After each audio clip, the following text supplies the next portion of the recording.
बिस्मिल्लाहिर्रहमानिर्रहीम।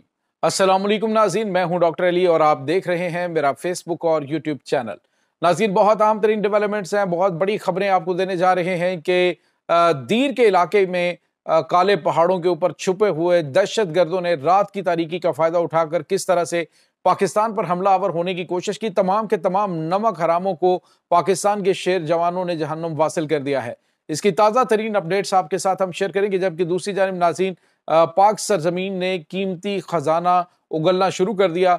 अचानक से नाज़रीन, कराची के अंदर किस तरह के हालात पैदा हुए हैं और अचानक ये कैसे खजाना जो है वो बाहर आया है, इसकी तमाम तर तफसीलात भी आपके साथ हम शेयर करेंगे। वीडियो की तफसील में जाने से पहले अगर आपने हमारे इस चैनल को सब्सक्राइब नहीं किया हुआ तो आपसे गुजारिश है काइंडली इसको सब्सक्राइब कर लें और बेल आइकन को ज़रूर दबा दें ताकि हमारी आने वाली वीडियो सबसे पहले आप तक पहुंच सकें। नाज़रीन, हम आपके शुक्रगुजार हैं जो आप हमारे वीलॉग्स को देखने के लिए वक्त निकालते हैं और कमेंट सेक्शन में अपनी मोहब्बतों का इजहार भी करते हैं। नाज़रीन, इस वक्त सूरत हाल ये है कि दहशतगर्द जो हैं वो हर मुमकिन कोशिश कर रहे हैं, जिस तरह के रास्ते से वो दाखिल होने की कोशिश करें उन्हें सबसे पहले सामने पाकिस्तान के बेटों से सामना करना पड़ता है। सामने उनको वो शेर जवान नजर आते हैं जिनसे वो छुपने की कोशिश कर रहे होते हैं। नाज़रीन, इस वक्त पाकिस्तान ने जो सरहद पाक अफगान बॉर्डर है वहां पे जो उन्होंने सरहद की रेकी करना शुरू की हुई है, ड्रोन के जरिए उसकी मॉनिटरिंग हो रही है।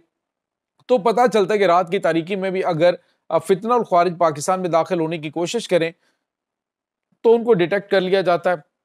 न सिर्फ डिटेक्ट करते हैं बल्कि मुख्तलिफ जगहों पर तैनात पाकिस्तान की मुसल्लह अफवाज उन्हें निशान इबरत भी बना देती है।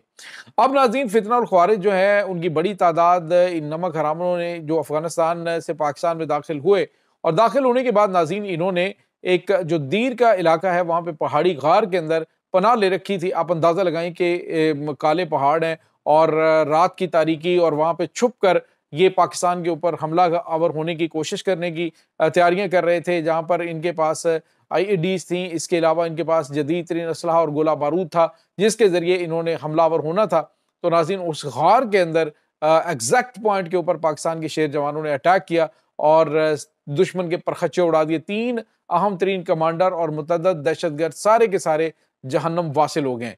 नाज़रीन, ये आप इससे अंदाज़ा लगा सकते हैं कि वतन के बेटे किसी लम्हा भी जो है वो बिल्कुल चैन से नहीं बैठे हुए। तो जब वो चैन से नहीं बैठे तो पूरी पाकिस्तानी कौम जो चैन की नींद सोती है, जो चैन से रहती है, उसे कम अज़ कम अपने इन गाजियों, अपने इन शहीदों, अपने इन गुमनाम बेटों की इन खिदमात को हमेशा याद रखना चाहिए। नाज़रीन, इस वक्त अनफॉर्चुनेटली पाकिस्तान के अंदर मुख्तलिफ जो दुश्मन के आलाकार हैं वो हमारे दोस्तों के रूप के अंदर मौजूद हैं, जो कि पाकिस्तान को डिस्टेबलाइज करने वाले लोगों को मासूम साबित करने की कोशिश कर रहे हैं। आप अंदाज़ा लगाइए नाज़रीन के अख्तर मेंगल जैसे लोग जो कि हर दफ़ा कोई ना कोई बारी लेते रहते हैं। कभी वो नवाज शरीफ से पैसे लेकर उससे अपने असासे बनाते हैं, इमरान खान से उसने अरबों रुपए जो है वो लिए और बाहर अपनी जायदादें बनाई। लेकिन इस दफ़ा जब उसे कोई हिस्सा नहीं मिला तो उसके बाद उसने BLA की सहूलत कारी करने का फैसला किया और मारंग बलोच जो है उसकी जो BYC है उसको लीड करते हुए अब नाज़रीन BLA के दहशत गर्दों का स्पोक पर्सन बना हुआ है और इस वक्त वहाँ पे जो भी काम करने की कोशिश कर रहा है तो वहाँ पे भी इसे मुंह की खानी पड़ रही है। तो नाज़रीन, जितने भी जो सियासी विंग हैं वो भी बेनकाब हो रहे हैं और उनको निशान इबरत बनाया जा रहा है। बिल्कुल इसी तरह से ये अफगानिस्तान के रास्ते जितने भी दहशतगर्द दाखिल होते हैं तो उनकी सहूलत कारी के लिए यहाँ पे लोकल आबादी के अंदर लोग मौजूद होते हैं और वो जब तक उनकी सहूलत कारी करना बंद नहीं करेंगे तो डेफिनेटली पाकिस्तान के अंदर इस दहशतगर्दी को नहीं रोका जा सकेगा। नाज़रीन, आज जो है लकी मरवत के इलाके के अंदर जो फितना और ख्वारिज जो मुकामी थे, जो मुकामी जिरगे ने जिनको जो खारिज किया था और उन्होंने कहा था कि इनके साथ कोई किसी किस्म का लिंक नहीं रखेगा, तो इसके बाद उन्होंने ऐसी घिनौनी कोशिश की, उन्होंने उस मकान को मसमार कर दिया। एक जो जिरगा के सरबराह थे उसके मकान को गिराने और तबाह करने के बाद जिसने मना किया कि ये यहाँ पे ये फितना और ख्वारिज के साथ कोई भी लोकल किसी किस्म का कोई ताल्लुक नहीं रखेगा, तो उसके बाद उसका इल्ज़ाम किस पे लगाया? उसका इल्ज़ाम सिक्योरिटी फोर्सेस पे लगा दिया जी कि ये फौज की जानिब से इसका मकान जो है वो मसमार किया गया है।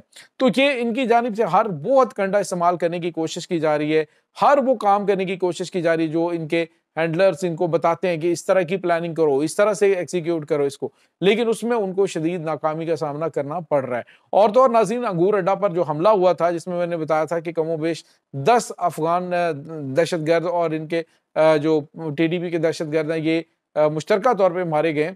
तो इसके बाद जो भारतीय मीडिया है वो उस अंगूर अड्डा के ऊपर अफगानी दहशतगर्दों का किया जाने वाला हमला है उसको इस तरह से पेश करे जी कि वहां पे तो चेक पोस्ट पे कब्जा हो गया है, असला और गोला बारूद उन्होंने कब्जे में ले लिया और 10 सिक्योरिटी एहलकार शहीद कर दिए। तो ये इनकी जानिब से झूठा प्रोपेगेंडा, यानी खबर को बिल्कुल उलट करके रख दिया। अब नाज़रीन आप देखें कि पहले क्या होता था कि जो टीटीपी के दहशतगर्द है वो हमलावर होते थे, और अब जो है वो अफगानियों की ज्यादा तादाद होती है, जो अफगानी नमक हराम है वो पाकिस्तान के ऊपर हमला करने में ज्यादा तादाद उसमें इन्वॉल्व होती है, जितने भी अटैक्स हो रहे होते हैं। अब जो दीर के पहाड़ों के ऊपर दहशतगर्द मारे गए उसमें भी जो बड़ी तादाद है, यानी 3 अहम तरीन जो कमांडर हैं वो अफगानी थे। तो ये, और उसके बाद आप देखिए बन्नू कैंट के ऊपर जो हमला हुआ उसमें 5 दहशतगर्द जिनका ताल्लुक अफगानिस्तान से था। तो ये अब कोई किसी किस्म की इसमें एम्बिग्विटी रही नहीं है, कोई अभाम नहीं है कि दहशतगर्द जो है वो इस वक्त सरहद पार अफगान तालिबान और भारत की खुफिया एजेंसी रॉ के जेर असर और उन्हीं की सरबराही के अंदर पाकिस्तान के ऊपर हमलावर हो रहे हैं। एक और बड़ी खबर नाज़रीन, इधर दहशतगर्द जो है वो पाकिस्तान को डिस्टेबलाइज करने की कोशिश कर रहे हैं और दूसरी जानिब कुदरत पाकिस्तान पे मेहरबान। नाज़रीन, कुरंगी के इलाके में, कराची में, आप अंदाजा लगाएं कुरंगी जैसे इलाके में, वहां पे अचानक एक जगह से जमीन से बुलबुले उठते हैं और साथ ही वहां पे आग लग जाती है। फिर नाज़रीन, जो अमेरिका की कंपनी है उसने ये उस कंपनी ने वहां पे जाके, जो वहां पे ऑयल एंड गैस रिसर्च के लिए काम कर रही है, तो उन्होंने जाकर डिस्क्लोज किया कि एक बहुत बड़ा जो गैस का जखीरा है वो ज़ेरे ज़मीन मौजूद है, और नाज़रीन उसमें काफ़ी बड़ी मिकदार के अंदर गैस मौजूद होने के इंकशाफात हुए हैं। नाज़रीन याद रखिएगा कि जहाँ से गैस खुद ब खुद निकलना, एक होता है कि कहीं पे माइनिंग की जाती है और एक कहीं से खुद ब खुद निकलना शुरू हो जाती है, तो वहाँ पे बहुत बड़े ज़खायर मौजूद होते हैं। दूसरी जानिब नाज़रीन, बोलान के जो पहाड़ हैं वहाँ पे अब दहशतगर्द क्यों ज़्यादा हमलावर हो रहे हैं? बोलान के पहाड़ों के ऊपर नाज़रीन खुद ब खुद जो है वो तेल के चश्मे फूटना शुरू हो गए। इसकी भी सोशल मीडिया के ऊपर काफ़ी ज़्यादा वीडियोज़ जो हैं वो वायरल हो चुकी हैं। तो दुश्मन क्यों इस इलाके को हिथाना चाहता है, क्यों इस इलाके के ऊपर दहशतगर्दाना कार्रवाइयाँ कर रहा है, ताकि इस इलाके को पाकिस्तान से काटा जा सके। इस सबसे ज़्यादा मिनरल्स से भरपूर और सबसे ज़्यादा जो खुद मादनियात हैं वो इन्हीं इलाकों के अंदर, बलूचिस्तान के अंदर मौजूद हैं। वैसे तो पूरे पाकिस्तान में है, लेकिन बलूचिस्तान के अंदर जो मादनियात हैं उन पे कब्जा करने के लिए भी दहशतगर्दों की जानिब से ये सब किया जा रहा है। एक और बड़ी खबर है कि पाकिस्तान और तुर्की के दरमियान जो दुनिया के चौथे बड़े तेल और गैस के ज़खायर हैं उसको एक्सट्रैक्ट करने के लिए अहम तरीन मुआहदा भी तय पा चुका है, और अनकरीब जो तुर्की की ये कंपनी है ये पाकिस्तान के अंदर काम शुरू कर देगी, और इंशाअल्लाह वो वक्त दूर नहीं है कि जब पाकिस्तान तेल पैदा करने वाले ममालिक की सफ में खड़ा होगा। दुनिया के 4th लार्जेस्ट जो रिजर्व्स हैं वो इस वक्त मौजूद हैं पाकिस्तानी समुंदर के एरिया के अंदर, पाकिस्तानी कोस्ट में। तो ये नाज़रीन इस वक्त ताज़ा तरीन अपडेट्स हैं इस तमाम सूरत हाल के बारे में। आपका क्या कहना है कमेंट सेक्शन में अपने ख्यालात का इजहार ज़रूर कीजिएगा। इंशाअल्लाह बहुत जल्द मिलते हैं एक नई वीडियो में, तब तक के लिए अपना बहुत सारा ख्याल रखिएगा। अल्लाह वारिस।